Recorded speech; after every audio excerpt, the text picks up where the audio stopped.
రాజా యోగిరాజ పరబ్రహ్మ శ్రీ సచ్చిదానంద సమర్థ సద్గురు సాయినాథ మహారాజుకి జై. ఓం సమర్థ సద్గురు శ్రీ సాయినాథాయ నమః. సదానింబ వృక్షస్య మూలాదివాసాత్ సుధాస్రావినం తిక్తమప్యప్రియంతం తరుం కల్పవృక్షాదికం సాధయంతం నమామీశ్వరం సద్గురుం సాయినాథం. సదా కల్పవృక్షస్య తస్యాధిమూలే భవద్భావబుద్ధ్యా సపర్యాది సేవాం నృణాం కుర్వతాం భుక్తిముక్తిప్రదంతం నమామీశ్వరం సద్గురుం సాయినాథం. శ్రీ సాయి లీలామృతం అధ్యాయం 19. ఉపదేశాలు 3. సమర్థ సద్గురువు. భగవద్గీతలో శ్రీకృష్ణుడు ఈ ముల్లోకాలలోనూ తాను పొందవలసినదేదీ లేదని, అయినా ఈ లోకానికి ఆదర్శంగా ధర్మం నెరవేరుస్తుంటానని చెప్పాడు. సిసలైన గురువు కూడా పూర్ణసిద్ధుడైన సాధకునిలాగా స్వధర్మానికి చెందిన విధి నిషేధాలు పాటిస్తూనే భక్తుల భావాలకు తగినట్లు వారితో వ్యవహరించి తగు రీతిన సంస్కరిస్తాడు. ఈ అంశాలన్నీ సాయిబాబాలో చూడవచ్చు. అందుకే ఆయన సమర్థ సద్గురువు. ఒక మారుమూల కుగ్రామంలో ఊరు పేరు లేని పిచ్చి పకీరుగా వెలసిన సాయిబాబాను ఎందరెందరు సాధువులు చూసి ప్రశంసించారో. అప్ప అనే కన్నడ సాధువు ఠాకూరును, తపోవనంలోని సాధువు బాలకృష్ణ ఉపాసనీ శాస్త్రిని, ఇమాంబాయి చోటేకాన్ దర్వేష అను ముస్లిం మహనీయుడు, అబ్దుల్లాను గురువైన అమీరుద్దీన్ ఫకీరు సాయి దర్శనానికి పంపారు. అంతేకాక ఉపాస్య దైవమైన శ్రీమన్నారాయణుడు తన ఉపాసకుడైన రేగేను, సప్తశృంగీదేవి తన పూజారిని కూడా దేవాదిదేవుడు మునిజన వంద్యుడు అయిన సాయి సద్గురుని దర్శన సేవలకు పంపారు. తులజాపూర్లోని భవానీదేవి, తరువాత చండలేశ్వరీదేవి కూడా నరహరి శర్మ అనే భక్తుణ్ణి శ్రీ నరసింహ సరస్వతి స్వామిని ఆశ్రయించమనడం శ్రీగురు చరిత్రలో చూడవచ్చు. శివకేశవులను శ్రద్ధగా ఉపాసిస్తే ఆ దేవతలు సద్గురువును చూపుతారని, సద్గురు కృప కలిగినప్పుడు శివకేశవుల కృప అదే కలుగుతుందని శ్రీగురు చరిత్ర చెబుతుంది. దేవతల కంటే సద్గురువు అధికుడన్నది నిశ్చయం. హిందువులలో రేగేకు, బాలాబాటేకు, ముస్లింలలో షేక్ అబ్దుల్లా, అన్వర్ ఖాన్ వంటి వారికి ఉన్నతమైన ఆధ్యాత్మిక వికాసం మొదలుకొని ఎందరెందరికో ఎన్నో రీతుల శ్రేయస్సును అనుగ్రహించారు సాయి. ఆయన ఆశ్రిత కల్పవృక్షము. నిజమైన భక్తితో ఎవరు ఎక్కడ స్మరించినా సాయి వారి వెంటనే ఉండి రక్షిస్తారు. జిజ్ఞాస, భక్తి, విశ్వాసాలతో కాక అధికార, మదం మొదలైన భావాలతో బాబాను దర్శించిన వారున్నారు. ఒకరోజు 1910లో బాబా ఉగ్రులై నన్నొక దుష్టుడు చూడ్డానికి వస్తున్నాడు. సహజ మానవ అవయవాలు కల నన్ను చూసేదేమిటి అని కేకలేశారు. కొద్దిసేపట్లో రెవెన్యూ కమిషనర్ కర్టిస్, అతని భార్య జిల్లా కలెక్టర్ మాక్నెల్ సిరిడీలో చావడికొచ్చారు. కమిషనర్ ఒక భక్తునితో పెద్ద ఉద్యోగులు దర్శనానికి వచ్చారు, సాయిని త్వరగా సిద్ధం కమ్మను అన్నాడు. సాయినలా ఎవ్వరూ ఆజ్ఞాపించలేరని, ఆయన దయ కోసం వేచి ఉండవలసిందేనని భక్తులు చెప్పారు. అరగంట తర్వాత బాబా భిక్షకు బయలుదేరుతుంటే నమస్కరించి, మహారాజ్ మీతో మాట్లాడాలి అన్నది శ్రీమతి కర్టిస్. ఆయన, నేను భిక్షకు వెళ్ళాలి, అరగంట ఆగు అన్నారు. కానీ 10 నిమిషాలలోనే తిరిగి వచ్చారు. తమ కోసమే సాయి త్వరగా వచ్చారని తలచి మరలా ఆమె నమస్కరించింది. సాయి, 1 గంట ఆగు అని చెప్పి మరలా భిక్షకు వెళ్ళారు.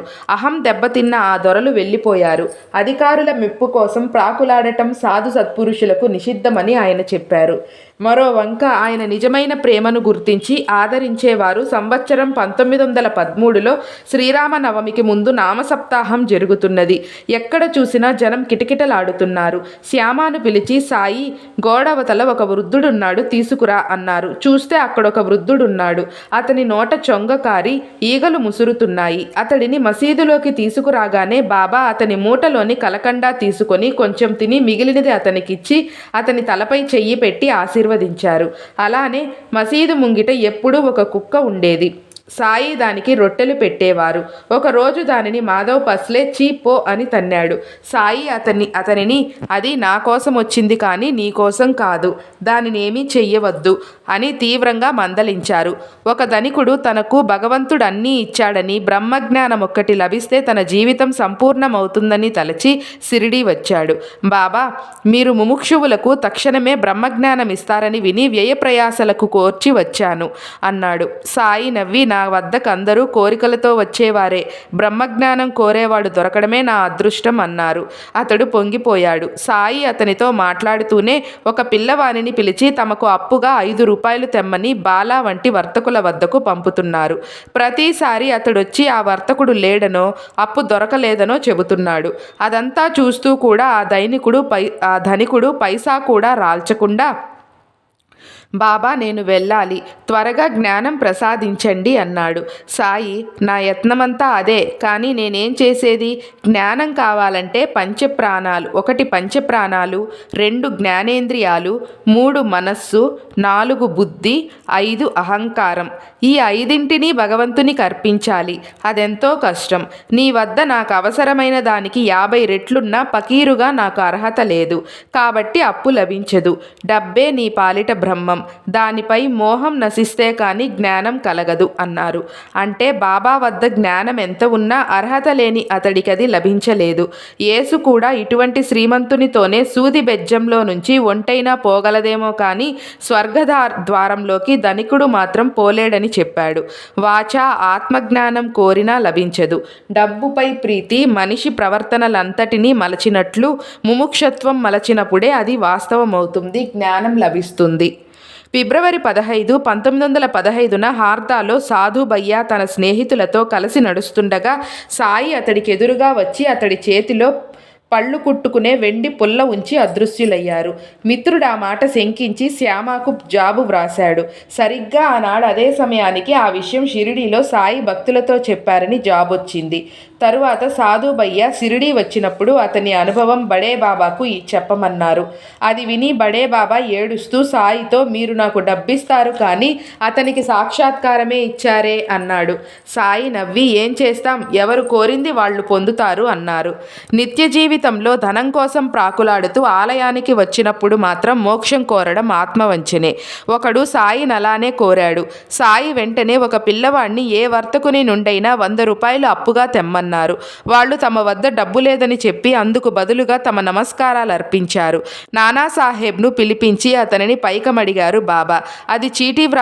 అతను చీటీ వ్రాసి పంపగానే వర్తకుడు 100 రూపాయలు అప్పుగా పంపాడు. సాయి మొదట ప్రశ్నించిన భక్తునితో, అంతా ఇలాగే ఉంటుంది, అర్హత కలవారికే భగవద్ దర్శనం అవుతుంది, ఉద్యోగి సంపాదకుడు అయిన సంసారికి మాత్రమే అప్పు పుట్టినట్లు అన్నారు. సాయి వంటి సద్గురువు మీద ప్రీతి పెరిగిన కొద్ది భక్తులకు ధనంపై ప్రీతి తగ్గుతుంది. సాయి కూడా వారిని ఆ రీతినే అనుగ్రహిస్తారు. శ్యామ ఒకనాడు, బాబా నీవెందరికో సిరి సంపదలిచ్చావు, నాకివ్వలేదేమి? నీవు కూడా చింకిగుడ్డలేసుకొని పాత మసీదులో గోనె మీద నిద్రిస్తావు, పీనాసివి, తిండి కూడా ఇతరులను అడుక్కుంటావు, నిన్నందరూ దేవుడంటారు, నిజానికి నిన్నొక దేవుణ్ణి చేసింది మేము కాదంటే అడిగేదెవరు అన్నారు. సాయి ఎంతో ప్రేమగా, సిరి సంపదలు నీకు తగవు, నీకివ్వవలసింది వేరు అన్నారు.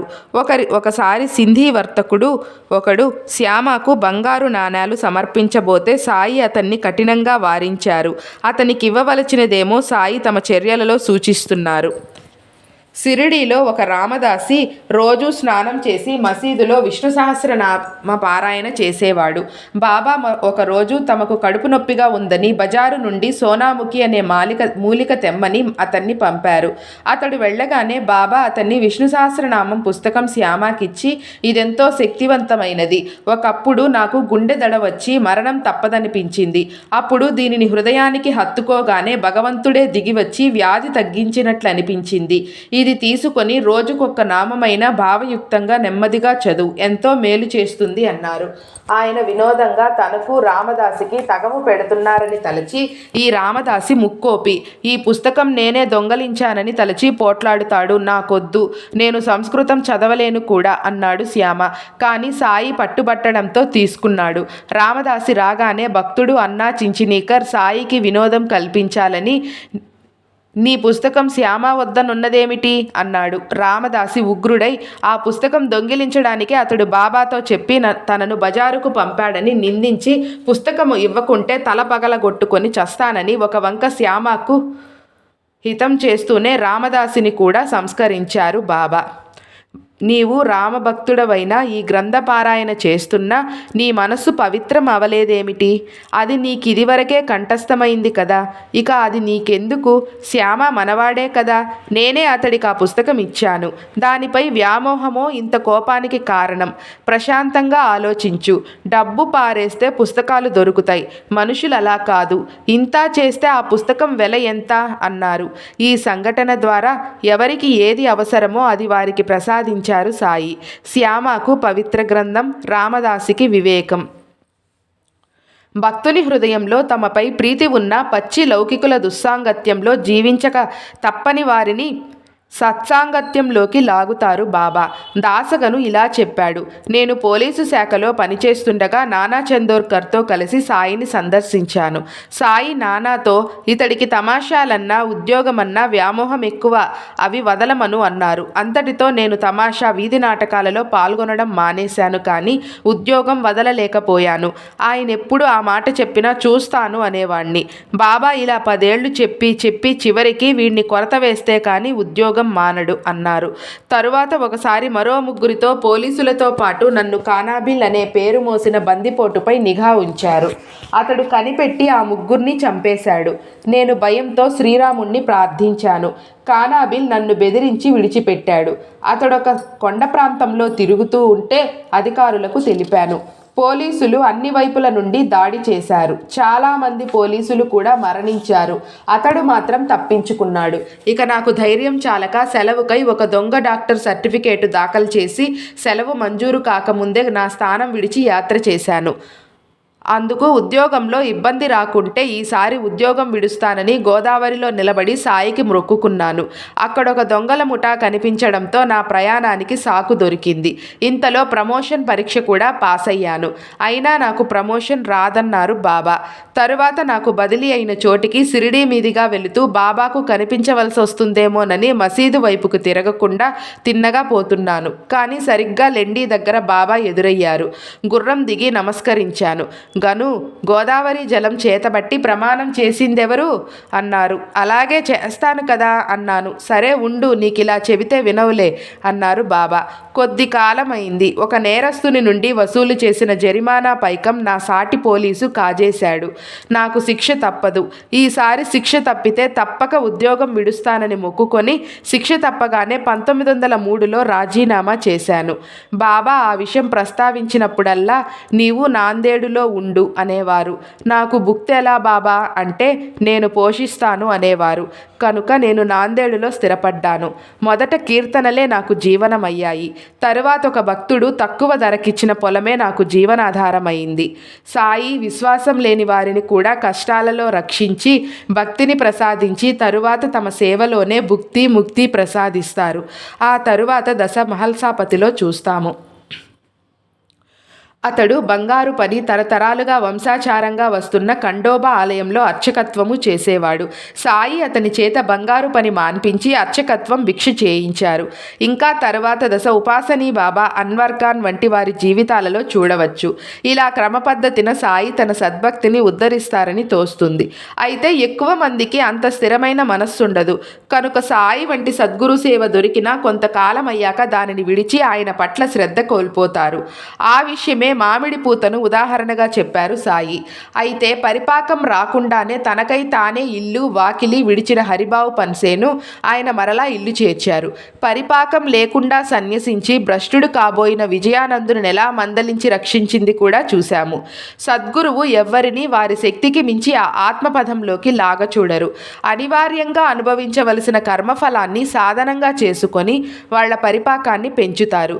అవసరమైతే దానినే తమ మందలింపుగా వినియోగిస్తారు. ఒక ఉదాహరణలో ప్రధానమైన ఆధ్యాత్మ జీవిత సూత్రాలన్నీ సాయి తెలిపారు. పూనాలో 1914లో ప్లేగు చెలరేగింది.